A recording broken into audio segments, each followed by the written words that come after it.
Let me welcome on board Dhananjay Sinha as well and find out what he's making of the market right now. Dhananjay, hi, good afternoon. Good to have you on the show. Let's pick it up from where my colleague just left. Honasa Consumer, limited as the BPC listed pool may be, do you think the numbers were impressive? And given the kind of mammoth underperformance that one has seen from the stock at 320 thereabouts, do you think it makes for good value? So basically, I'm just looking at the numbers. There has been a PAT decline, isn't it? It's about 18% decline, and there is a sort of a revival in the volume, is what we heard of the company. So basically, we have to really look at the margin trajectory. So essentially, if the volume has been on the back of sort of lower margins, we'll have to be careful about how the turnaround happens in terms of the profitability, etc. So I would say that one has to really take a view whether this turnaround in volume it will translate into sort of expansion in margins and all.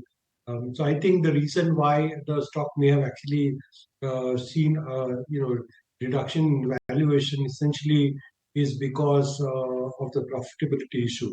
I would say that there is a significant rise in the volume, but I would say this has to translate into sort of EBITDA expansion. I think that is what we'll have to really look at. And we have to also understand whether there has been sort of any tailwind that would emerge from reduction in the commodity prices or not. So I think we'll have to wait for those variables to turn around before we take a very conclusive notice. All right, that's the view coming in on Honasa. But some of the other news flow, the board of the RBI is reviewing its economic capital framework to assess the surplus liquidity transfer to the government. It's a crucial RBI board meet today. Let's go across to my colleague Ankur, who is joining us with more details on this one. Yes, Reserve Bank of India may announce a dividend transfer to government very soon. As we understand, a meeting is going to be held.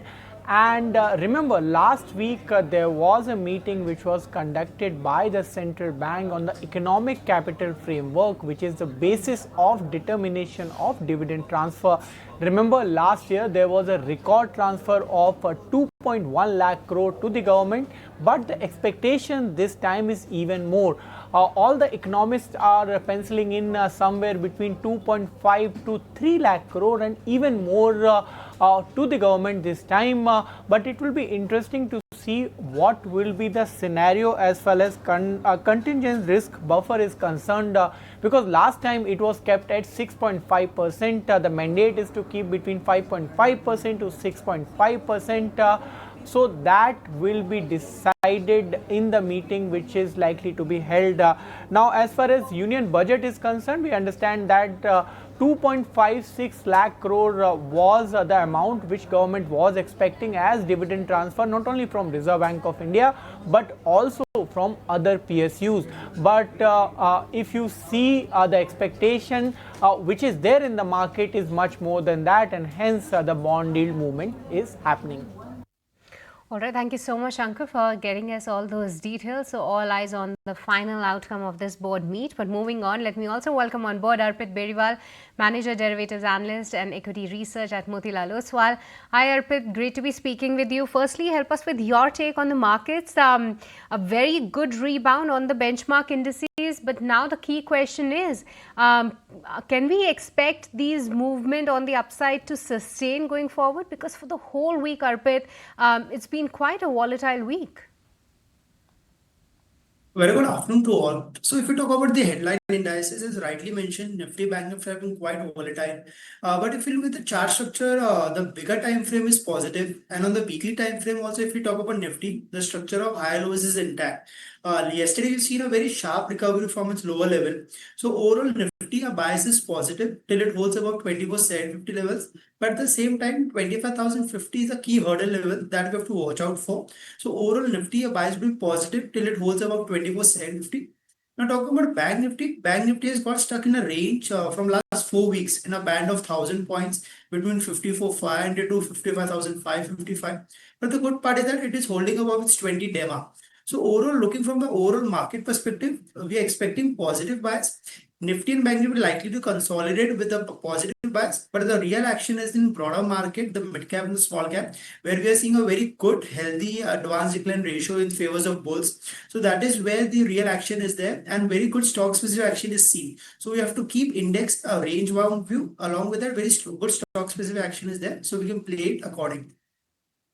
Right. Dhananjay, I just want you to come in on, the RBI dividend, because the anticipation, like my colleague was highlighting, is higher than ever before. On the upper end of the estimate, someone is also pricing in about 3 lakh crore rupees of a dividend. You think that will inject a fair amount of liquidity in the system, and the direct beneficiaries could perhaps be banks? I think that is how the market is pricing in. So you look at the banking sector liquidity, it is already turned into a surplus.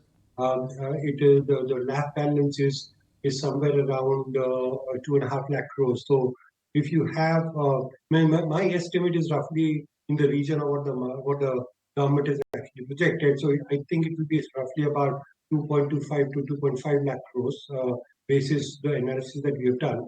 So everybody has their own estimate. So the overall liquidity might actually increase because of the injection of the release of such dividend.